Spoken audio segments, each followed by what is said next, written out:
So Scarlet, she has two forms. During the day, she is a human rogue style character. At night, she turns into a wolf. The wolf doesn't have more health, but has better AoE on the attack and also has armor when you use the defense. Wolf has a hard time as a difficulty if the game scales. And so generally speaking, we prefer the human form. I'd say both me and Ace prefer the human form for handling difficulty. I will say there are things about the wolf form that has charms, but in general, I think it's hard to balance these two in the same kit in a way that rewards your skill expression. They need to be similar archetypes for their talent synergies to work. The thing is, Wolf by design is a big hitbox and a clunkier style. The wolf has to kind of walk around and get close to things. So I think that for Pastech to make both of these characters equally good as the game scales might just be too much to ask them to try to design. I really have enjoyed her. She's by far the character I have the most time on. It's tricky though, because I do feel like her diversity of builds has narrowed as the game has gone on. I agree with that. I think the human form is better pretty much levels 1 through 7 or 8 to me. I think Wolf starts becoming a lot more playable and potentially better depending on your build in chapter 3 once you get going, potentially like level 9. Wolf can really pop off, but what you were saying is a thing that I feel like I've experienced. I was talking about characters that have 3 to 4 builds that feel really nice. To me, I kind of feel like I have special build and attack build, and maybe there's 2 variations on attack build, being a like double strike Fan of Spikes dash build or wide attacks / flurry and cleave attack build. So there's kind of 2 different ones there, but I feel like I end up, whenever I play Scarlet, it's okay, I'm either going this or that, and there's not a whole bunch of other things that really excite me. Yeah, I agree, unfortunately. If you go back in time, Scarlet was really built around her power. I think the components of this are still in place. And if you're playing at lower difficulties in the game, you can kind of still get away with this. It used to be the case that Explosive Rush sits in this place between the power and the special, so that if you're in a power build, you can still justify picking special talents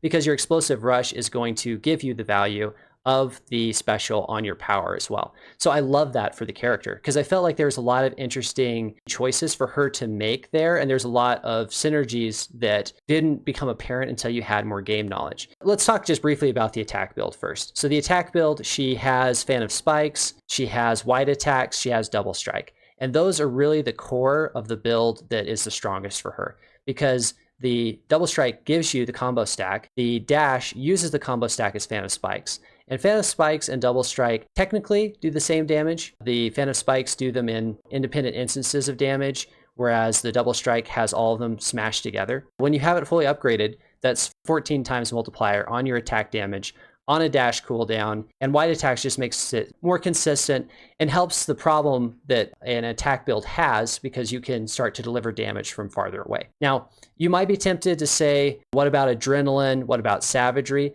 These things, they synergize with the attack build, but their impacts aren't the biggest. Savagery is a basic damage ability, so you would be getting similar value if you took something like Excalibur, which is obviously really good. The thing with Savagery is it incentivizes you to stay in and have face time, which isn't always going to be in your best interest. It's going to be better in the later game when you feel really comfortable and really confident about going in. But early on, Savagery just doesn't ramp fast enough and it's too dangerous to play around. Adrenaline, I would say, is better. Particularly, it's fun that the actual attack damage in wolf form can be fun. But again, that identity is around actually staying still and landing sequential hits, which isn't what you do with the dash build. In the double strike Fan of Spikes build, you're going to go in, deliver an instance of damage, dash again, and then deliver your next double strike. And so you don't really get to benefit from sequential consecutive attacks Werewolf form benefits from in Adrenaline. Those are really the core of it. Cleave as well is in this conversation, right? It's kind of similar to wide attacks, but it's not as good because it's not going to synergize with the other things here. Like you can't get a cleave proc off of a double strike attack, which would be really busted, I bet. I would love the visual. Oh, it'd be cool. But but cleave is one of these things that kind of just gets you there. So the attack build for Scarlet is actually really fun and it's really good. The thing that kills the other builds around her power particularly is the combo point system. So combo points, you get those for 2 sequential attacks, or a double strike can get a combo point, or you can get them for murderous intent. Those are the places you get combo points from. Now, power is on a pretty short cooldown. So to get all 3 combo points before you deliver your power can be tricky if you're having to also dodge and kite. Murderous Intent helps get around this, but Murderous Intent only gives 2 combo points. So you're not going to be getting the full value unless you're taking some risks, unless you're having some face time. The challenge here is Scarlet, her power build, can't reliably get these combo points and justify the short cooldown on the power unless she's taking a lot of risks. The other thing that's tricky about it is that a lot of the things that helped her out in the past have been pulled back. So Explosive Rush, it used to be that Murderous Intent would fill all of your combo points. Now it only fills 2 of your combo points. So you still have to get the other one through another means. If you really think about it, you're using your defense cooldown, you're using your double strike, then you get an explosive rush. You could just as easily just go into a strict special build and get a couple Thunderstones, and you'd be much safer. You would never have to wait for the combo points. Just get them with Murderous Intent. You would just use Pulverize. That's why you would want combo points with your special. Do that. You have iframes the whole time. You don't have to take any risks. So I understand why they changed Scarlet so much, because there was a point in time where that Pulverize, Murderous Intent, and Energy all synergized really nicely. And old Pulverize scaled off of the number of combo points, so you could have 5 combo points and you get the full benefit. So it'd be a massive multiplier, it would affect the special, and it would affect the power. So it was a lot of damage altogether. It feels to me that whole idea of synergizing all those things, it already depended on getting so many talents to make it work. It wasn't so easy. And now you're just better off going into the special build. It's really hard to get into an explosive rush build that actually feels strong. That's one where I have a lot of concern, honestly, around the way that Scarlet's able to scale and her builds because of how they've changed those particular interactions. For me, the biggest thing with Scarlet is there's this attack build and then the special build, and I don't see a power build. If I look at Aladdin, he has Jin's Might, which is punch at increased range. Then he has Jin's Fury, which is 3 punches. Then he has Enchanted Jin, which is going to be crit. And then he has Sword Jin to top it off. And you get to see all this, and you're doing something to actually trigger that to happen. And you watch this new animation with this Sword Jin as he swings 3 times, and you see this big thing of power. For Scarlet, if you look at the things that involve her power, you have Devourer, which can reset your power. You have Slash Flurry, which is a way to help you get combo points. You have Energy, which is a way to get more combo points. You have, I guess, Savagery, a way to make your combo points do more for you, like Murderous Intent to give you more combo points. And then like Explosive Rush, but to me that's more of a special build. I don't really think she has things that make her power exciting besides use your power with full combo points. And again, I guess Explosive Rush is the visual flair there to add something else, but it's a special. But there's nothing in her power that's going to make her power do anything different or be unique, or like, oh, I need to try to get that effect off. You can reset your power and you can build combo points. And that doesn't feel like a build as much, even though it technically is. Like there's Adrenaline for Wolf attack speed as well to build combo points quicker, and Double Strike. But it's just all these things that say, hey, build your combo points up and then use your power. I get that as a design philosophy of, again, it's like resource management. You want to manage these resources, build them up as quick as possible and be able to spam this. But I think it's just, there's nothing exciting to me about it, where it's just, oh, I'm using the same ability. There's nothing visual about it that's changing. I mean, you have Evisceration as well, which just adds bleed, but I think that's like my point is, here's another thing that happens after the fact. And when you're playing Devourer, you don't even want Evisceration to really matter, you just want to kill enemies with 1 power. And I feel like if there was something that her power did something unique, where you were a lot more incentivized to fill those combo points to get that kill with power because something crazy could happen. I had a video that I talked about new ideas, and this might be a little basic because it's kind of what her ultimate does, but I imagine a talent where if you kill an enemy with power, that enemy explodes, dealing like half of the damage that you did to kill it. And I think that would be really cool on Wolf, because it would give Wolf another AoE on power based off your power's damage, not based off special. And on Scarlet, with your Swift Strike and the crit that you can get from that, you can just dash through like a whole bunch of really, really small enemies, have them all blow up and potentially kill a larger enemy. I just think there needs to be something there, like get rid of True Instincts and get rid of Savagery and just give us two new talents that potentially can add a new synergy to power in that way. Yeah, and I think the problem will always kind of come back to combo points for the power, because combo points are so impactful. Every combo point is 50% extra damage. It's multiplicative. That can be a lot. So full combo points, Scarlet is getting 2.5 multiplier on her power. So that could balloon really quickly. But the thing is, you look at Devourer as an example. Devourer has this identity around a reset, but the follow-up won't have any combo points unless you sit there and you farm combo points. And while you're farming combo points, you just have this power sitting there off of cooldown waiting to be used. So the power just doesn't feel good. You're trying so hard to get the combo points up to make it do something. And then when you do get to do something, you have this awkward waiting phase because you're on two cooldowns. You're on how long it takes you to get 3 combo points and how long it takes for the ability's actual timer to finish. I would love to feel like I could get those combo points quicker so that I could actually use the power more proactively. And that's what Murder's Intent did in its old form, where it refilled all of your combo points. As it stands, Energy particularly is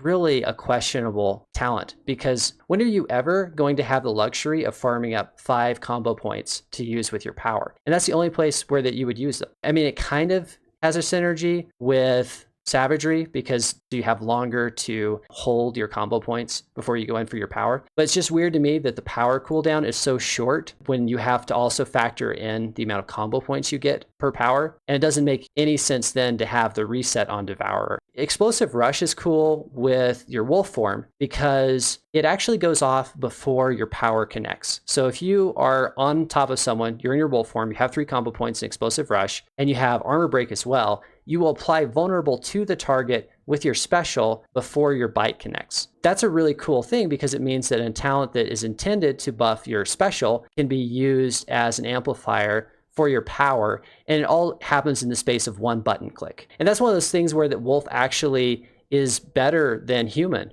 because in the human form, your special, even with short fuse, doesn't go off until after the power is applied. To me, between the huge nerfs to Explosive Rush's base damage, the nerfs to Murder's Intent, and to Energy to some extent, but even if Energy was left the way it was, it still wouldn't be good. Scarlet doesn't have a real incentive to tie together her special and her power. The special's better by itself. The power can be used sometimes, but if it's something that's going to be used sometimes, it seems weird that it has such a short cooldown. I would really like to see more diversity there. In terms of her starting talents, Distant Explosions is a lot of fun. I think it's one of my favorites right now. Devourer, we've talked about. Shadow Strike's numbers are just really, really solid fundamentally. You get that much crit chance, you get that much crit damage. The upgrade for it isn't very compelling because if you spend 350 Dream Shards, it's only 15% crit damage, which is not that much more than a Whetstone, which we can think of at about 50 Dream Shards of value if you think of a Horn of Plenty at 100 Dream Shards of value. Shapeshifter is probably her best talent just because it gives so much flexibility, it gives iframes, it gives a heal. It's also her hardest to play, and I personally don't love playing it, but I can't deny that it's a very, very good starting talent. Yeah, it's my favorite because I don't gotta play Wolf. But you do have a healthy health pool nerf. For me, that's a problem, less so for you. Well, no, I do agree with that. I was playing Scarlet in stream on Shapeshifter, and one of the things you need to connect in your mind with Shapeshifter is full health does not mean full health. Sometimes that doesn't connect in your mind if you haven't taken Vitality. I think that's where Shapeshifter can also get you, is you're like, oh, I have enough health, I'm full, and then you get hit by something, you're like, wait, that one shot me? You're like, oh yeah, I'm not full health. Yeah, and also affects your health scaling, right? Because then 10 vitality gives you 8 health instead of the regular 10. So it's a lot of skill to use it effectively. It's objectively a really good talent. In terms of her ultimates, you have Hunter's Souvenir / Howl. I'm recalling how limited it is to see some of the alternative abilities right now. Yeah, I'm actually not entirely sure. Those are tricky a little bit to get used to. They're pretty good, but then you have the alternative Grandmother's Souvenir / In the Belly. Those are much safer. Grandmother's Souvenir particularly is just a fantastic talent to pick up in co-op because it gives you all intangibility, and then the upgrades for it can either do damage or give healing, a lot of sustain. I think that her utility and her ultimates is really good. The stagger on the more aggressive ultimates is good, but the damage isn't. So you generally don't want to use these for damage. You generally want to use them to stun the enemies. Fiery Maw is actually pretty good for Wolf. Wolf can actually paralyze a camp pretty well and then follow up. So it's a pretty good farming ultimate. But again, the damage can be really suspect in the mid phases of the game before you get Fiery Maw. It's never going to be something that you are going to get value out of in a boss fight. The range with Fiery Maw and Wolf is really nice, and it also has that slowdown effect as enemies are walking. It kind of pushes them back a little bit as they're walking towards you. If you set yourself up far enough with Fiery Maw, I find that normally you don't have to cancel out of the animation. Yeah, Hunter Souvenir is great for just gargoyle shards in the daytime. That's when I use it. I try to shoot 3 gargoyles if I can. Take out an entire gargoyle camp and make yourself shards. Save your ultimates for that. Reload is cool because of that. I haven't played too much with reload. I would imagine chapter 3. Keep on just going back and forth to gargoyles in the daytime and shotgun them, especially if you're playing Shapeshifter Scarlet, where you can cycle your ultimates and cycle your cooldowns on things. Scarlet also has a lot of base crit in her kit, so crit chance is always going to be great for her, whether you're going for a special build with Pyromania. Pyromania, by the way, is one of her very, very best talents. Pulverize is in that conversation as well because it's a percentage-based buff. Pyromania is really, really solid. She has a lot of damage amps with Armor Break and On the Hunt. She has that crit chance between abilities like Shadow Strikes, as well as from the cloak. She's got a lot of things in here that are really fundamentally solid and interesting, but I would say that her diversity at the moment is struggling. Evisceration, by the way, I sat down and did the math. The weird thing about Evisceration is that it applies damage not off of a crit, but off of the base damage of the ability before the crit is applied, as far as I can tell, because the numbers are kind of weird and small, and I sat with it for a while yesterday. Yeah, Evisceration is going to probably be better if energy and the power are good. And since they aren't, Evisceration is in the doghouse. Yeah, no, it's kind of unfortunate for that because, again, that was the final talent they added. And some of the final talents they added have been really cool. And some of the final talents they've added for characters I've been fairly disappointed with. Yeah, I think Phantom Spikes was a newer addition, and it has been fantastic. Adrenaline and On the Hunt have both been pretty good. On the Hunt is it's a nice mark. It's a long duration too with a little bit of upgrade. So those are great. But Savagery hasn't really done a whole lot for us. Evisceration, she's very RNG dependent right now. If you don't get the right talents early on, you can really ride the struggle bus for a long time before you wash out in chapter 2. Yeah, agreed.